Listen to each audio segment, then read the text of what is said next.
Nothing to it, man. Mikkey Halsted, Hood Illustrated, man, repping the Midwest with you. You already know. Okay, shit. I got a gang of questions over here, bro. You Yeah, know, down here in shoot 'em, man. what made y'all want to come up with the triple threat on them, real quick?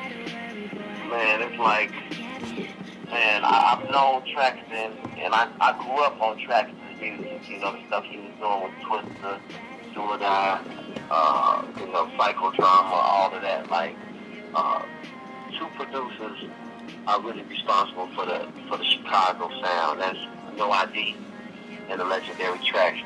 What No ID has done with Common and Kanye, and what Traxster has done with Twister, Do or Die, Psychodrama, and others, man, Triple Darkness and all them, that define the Chicago sound to me. So, actually they came together and they wanted to do a project together where they collaborated on the artist. And I just happened to be the artist that they chose, man, and I was blessed. And, I'm in a blessed position to be with, two of the best producers in the history of hip-hop to me. So once they tapped me and said, man, let's want to do this, and what I'm going to say no to, I can't say no to Legendary Traxster and No ID. So, the rest is history, man. We started working, and it's been coming out magical. Yeah, I see, man. It's definitely a good look, man. It's a good look for you, and especially a good look for the Midwest, man. Because I take the Midwest to heart, and I feel like we don't really get the, I want to say respect, but we don't get the recognition that we deserve. It's a lot of talent and the musicians coming from our area. What do you feel about the impact that the Midwest has made? Say even back when Common or take it when Kanye just kind of took over the world. How you feel that the kind of respect that we deserve? Do you feel like we get enough recognition? Man, I don't know if we get enough respect um, in the media. Regarding our impact. Because hip hop is thought of as started at the East Coast, went to the West Coast, and then settled in the South. Right now, and they don't understand that we was instrumental in the East movement, in the West movement, and we were instrumental in the South movement. So it's like our sound, the Midwest is always, had a universal song, universal style, man, that appealed to everybody, and us being in the middle and being influenced by East, West, and South. I think, we make some of the most universally dope music in the world. And when you look into any situation, a successful situation in the music business, man, if you look at it closely, you're going to see somebody from the Midwest right in the middle of the mix. And so I think, the industry really knows, that's where a lot of the talent is at. And, it's just about, I feel like the only drawback is we don't mess with each other like we should. You know what I'm saying? Yeah. Detroit, Chicago, Cleveland. You know what I'm saying? Everywhere in between, Ypsilanti, Peoria. You know what I'm saying? All Iowa. Minnesota. Like, I feel like, man, we just gotta connect the dots. We gotta do a better job. Kansas City. You know what I'm saying? Of connecting the dots like they do on the East and West and the South. And I feel like if we come together, man, we'll really be, a dominating force in music. Yeah, I feel that too, man. And it's definitely a good look with with you coming out with your music, man. You seem like you stay consistent. You stay with a project coming out.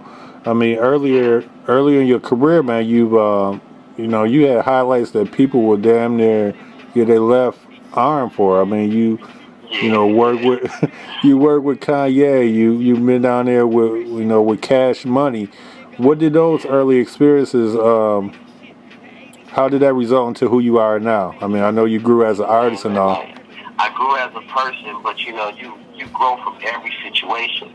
I learned how to be an artist from Kanye, and under his tutelage, it's like I grew not only as a lyricist but as a song maker, and really understood music. Going down to Cash Money and dealing with them, I grew as a writer. I got to be around businessmen, you know, two great businessmen, Slim and Baby, that was running a label, and I was around them every day, just learning and soaking it up. I was around some of the best artists in the game, you know, and Lil Wayne, and so like, you know, I take all of I wouldn't change any of my experiences. I take them all for what they were. Thank God, you know, every day happened. You know what I'm saying? I started so young that I could still be young and have the benefit of all of that information and all of that experience. And so it's dangerous to be a young man with experience, but that's what I am.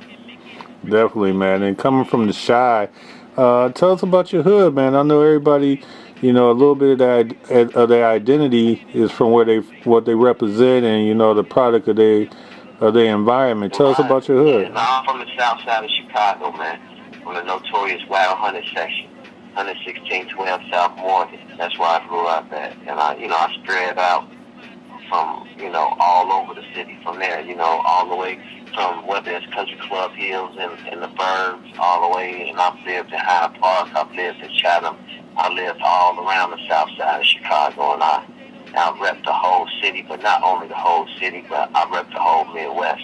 And so I feel like, you know, of course, being from Chicago gives you a certain experience, but I do feel like a ghetto is a ghetto everywhere, and we all share the same experiences, you know what I'm saying? So whether it's the ghettos of Michigan or it's the ghettos of Illinois, the ghettos of Iowa, like, we all share the real same experience, you know, and it's like we've dealt with the gang culture in Chicago, and that's what we know for a lot. But, you know, it's like, man, living in that, and being, you know, being shot at and shooting and everything that people have to go through that live in that kind of ghetto environment, it makes you a certain kind of person. It brings the best out of you. Mm-hmm. I feel like going through the fire only purges you and lets you grow and to be the person that you really are, man. So I'm proud of everything that I went through. You know, I don't like that I came from poverty, you know, but now that I'm out of poverty, you know, I can appreciate the poverty and what I went through and that struggle and that hunger, and being at the grocery store asking people, can I carry your bags for some change? And I've done all that. You know, we've been through that, you know, so it's like, it's not much that I ain't been through. I've lost too many brothers, too many, you know what I'm saying, family members and loved ones to the street and to drugs and to gun violence. And, you know, I just want to represent those that don't have a voice that's still in that situation, and that's what my music is all about, man. Being a voice for the voiceless. Yeah, that's what it is, man. I appreciate that, man. Your grind is not unique, but your story, the way you put your words is clever. Being a writer, do you feel like you know, that's what's missing with maybe some artists in the game, where they just rap and they don't really understand like the writing part or even the business part? What I think it is, I really feel like, you know, certain music has won, and when I say has won, has been profitable or popular, that wasn't skillful. Like, but to me, being skillful at what you do and that's respecting the game. You know what I'm saying? It's like, you look at basketball, you look at somebody like Michael Jordan, he respected the game. Yes, other players got big contracts and have made a lot of money. You